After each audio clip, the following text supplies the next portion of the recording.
Sharknado was never supposed to work. It was a throwaway pitch line, a cheap sci-fi original, and a movie that actually premiered to lower ratings than the channel's average. But then Twitter happened.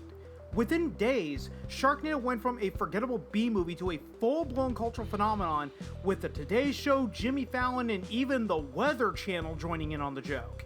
That's the only reason Sharknado became a franchise, and that's why Sharknado 7, now officially titled Sharknado Origins, is arriving at the wrong time, because the lightning in a bottle that made Sharknado possible in 2013 simply doesn't exist anymore. Let's slow down and unpack this. When the first Sharknado aired on Syfy in July 2013, it didn't even crack the network's usual numbers. About 1.37 million viewers tuned in, lower than average for sci-fi originals. That should have been the end of it. But then Twitter lit up. Hashtags trended worldwide, celebrities joined in, news outlets covered it as if it were a cultural event. By the time Syfy re-aired the movie, ratings jumped dramatically, and by the third airing, it became the most watched original movie in sci-fi history. So here's the question. If Sharknado premiered in 2025 instead of 2013, would anyone care? The answer is no, because it would just be another title on a streaming service. And that's where the historical context matters. Sharknado didn't come out of nowhere. Syfy had already been experimenting with absurd creature features for years. Movies like Dinocroc that came out in 2004, Ice Spiders from 2007, and Sharktopus from 2010 paved the way. Okay, Dinocroc was Roger Corman's attempt to revive the giant reptile genre, a throwback to drive-in monster movies of the 1950s. Ice Spiders leaned into the absurdity of genetically engineered arachnids attacking a ski resort, a premise so bizarre it practically begged for late-night cable viewing. Sharktopus, perhaps the most infamous pre-Sharknado sci-fi original, combined a shark and an octopus into one hybrid killing machine. These films didn't break into mainstream conversation, but they established the formula. Low-budget monsters, campy plots, and titles so outrageous you couldn't help but be curious. Sharknado was the culmination of that lineage, the one that finally broke through because social media amplified it. And this isn't unique to Sharknado. Think about Gangnam Style.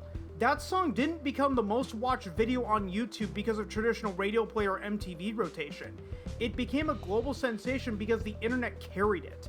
For many people in the West, Gangnam Style was their first exposure to K-pop, and they weren't prepared for the absurdity, the choreography, the humor that defined the genre. It was a cultural shockwave born entirely online. Or take What Does the Fox Say by Ylvis, a comedy duo from Norway suddenly had one of the biggest viral hits of 2013.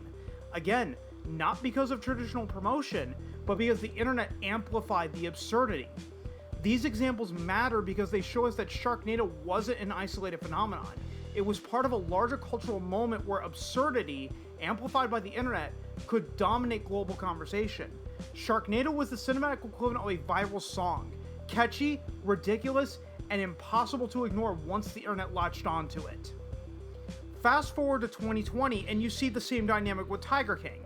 Would Tiger King have been a hit without COVID lockdowns? Probably not. It became a phenomenon because everyone was stuck inside, desperate for something to watch, and the sheer strangeness of Joe Exotic's world was perfect for that moment. The same goes for Extraction, the Chris Hemsworth action movie. It wasn't a theatrical blockbuster, it was a streaming hit because audiences were locked down and hungry for new content. These examples show us something important. Cultural phenomena are often less about the content itself and more about timing. Sharknado belongs in that category. Now let's compare the ecosystem of cable versus streaming. Syfy didn't just air these movies, they marketed them. Trailers ran on the channel, promos aired during other shows, and the network leaned into the camp.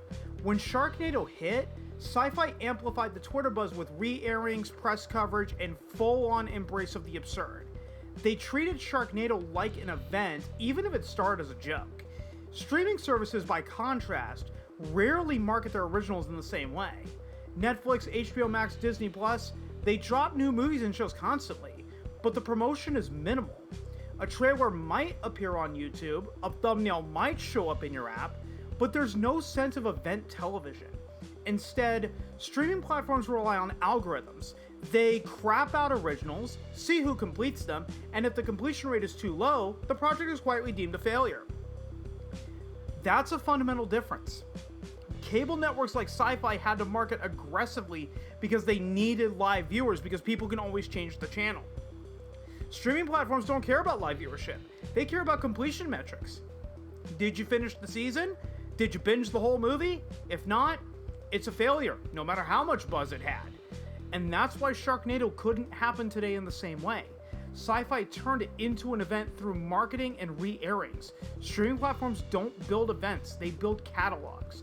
And when everything is just another title on a homepage, nothing stands out the way Sharknado did. Let's talk about the franchise itself, pivoting back to Sharknado.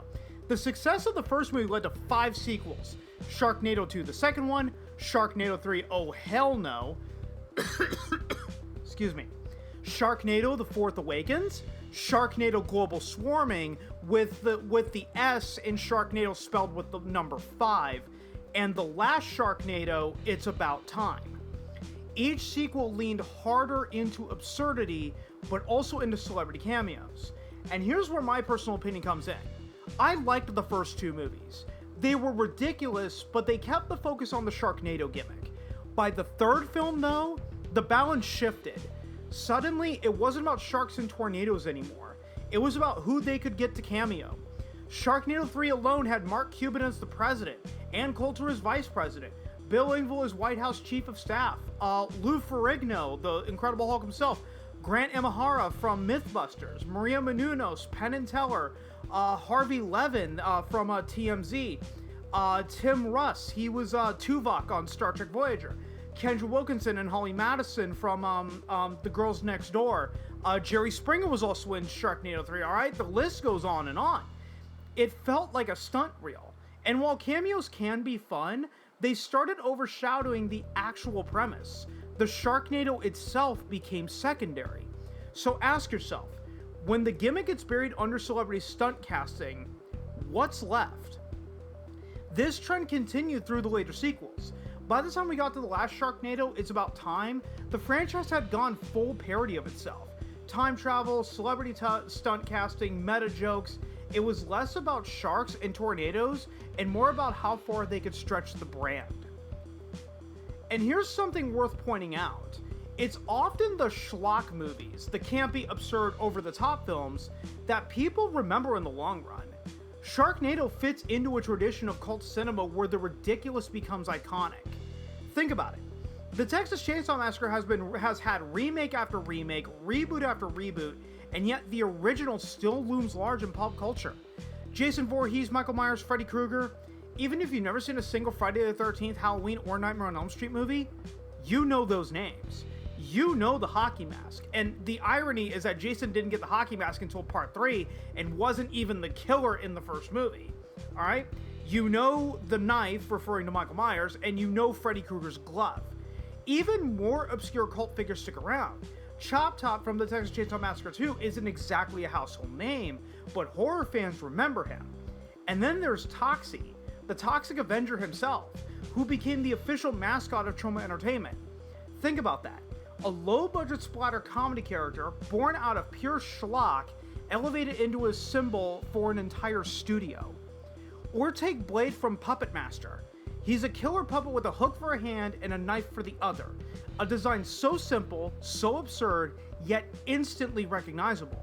Despite the Puppet Master films being low-budget direct-to-video fare, Blade endures as a cult horror icon. And then there's Tim Thomerson's Dollman, a cop from another planet who's only 13 inches tall while on Earth, armed with the most powerful handgun in the universe. It's ridiculous, it's camp, and yet Dollman has carved out a place in cult cinema history. These characters endure because they're larger than life, absurd, and instantly recognizable. They don't need prestige. They don't need Oscars. They thrive on camp and iconography. Now compare that to prestige cinema. Can you name who won the Oscar for Best Actress in 1982 without looking it up right now? Or Best Original Screenplay in 1998? Or Best Visual Effects in 1982? Oh, and spoilers for that last question, it wasn't Tron. Most people can't, Because prestige fades, awards fade, but schlock sticks. That's the paradox of Sharknado. It was never meant to be remembered, but it will be. Not because it was good, not because it was important, but because it was absurd enough to lodge itself into the cultural memory. Now let's circle back to Sharknado Origins. According to Variety, this new film is a prequel. It will follow teenage versions of Finn and April during a perfect beach summer that gets interrupted by the first Sharknado. Director Anthony Ferranti is returning, production begins later this year, and the film is being positioned as a fresh start for the franchise. But here's the problem. Prequels rarely work. Think about it. Caprica, the prequel to Battlestar Galactica, lasted one season. Furiosa and Mad Max Saga had rave reviews but still bombed financially. Ballerina, tied to the John Wick universe, couldn't find an audience. Even Indiana Jones and the Temple of Doom, technically a prequel, is widely ranked as the weakest of the series. Prequels almost always struggle because they're trying to recapture magic that audiences already know. They're inherently backward-looking. And in Sharknado's case, the magic wasn't the characters or the lore. It was the cultural moment. It was Twitter. It was the absurdity of watching sharks fly through the air while everyone online laughed together. A prequel can't recreate that. But here's where the Asylum comes in. The Asylum, the production company behind Sharknado, has a business model unlike any major studio. Their budgets are tiny, usually between $250,000 and $500,000. They've proudly stated they've never lost money on a movie. They don't have outside investors, they don't need critical acclaim, they just need enough people to watch, rent, or stream their films to cover costs. That's why Sharknado Origins will make money no matter what. Even if critics panic, even if the overwhelming majority of audiences ignore it, the Asylum will profit. Their overhead is so low they can afford to fail. And in fact, they don't really fail. Every Sharknado sequel, no matter how absurd, turned a profit.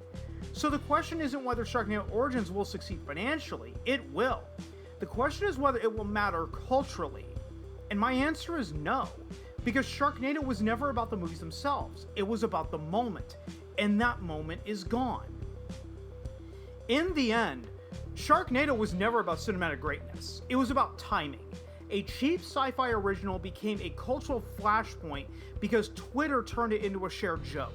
And the Asylum kept the momentum alive with yearly sequels. But that ecosystem is gone. Social media has splintered, ironic viewing has shifted, and audiences no longer gather around campy B-movies the way they once did. Sharknado Origins will almost certainly turn a profit. The Asylum's low-budget model guarantees that. Yet profit isn't the same thing as relevance. The original Sharknado mattered because it captured a moment. This prequel arrives in a world that has moved on. And maybe that's the real takeaway. Cultural phenomena are fragile. They depend on timing, on context, on audiences being ready to laugh together at the absurd. Once that moment passes, you can't manufacture it again. But here's the irony. Schlock tends to outlive prestige. Jason Voorhees, Freddy Krueger, Michael Myers, Toxie, Blade, Dollman. These icons endure even if their movies were low budget or critically dismissed. Meanwhile, most people can't recall who won an Oscar for Best Actress in 1982 or Best Original Screenplay in 1998. Prestige fades, but absurdity sticks. That's Sharknado's legacy. It will be remembered not because it was good, but because it was absurd enough to lodge itself into the cultural memory. And in the long run, that might be more powerful than any award.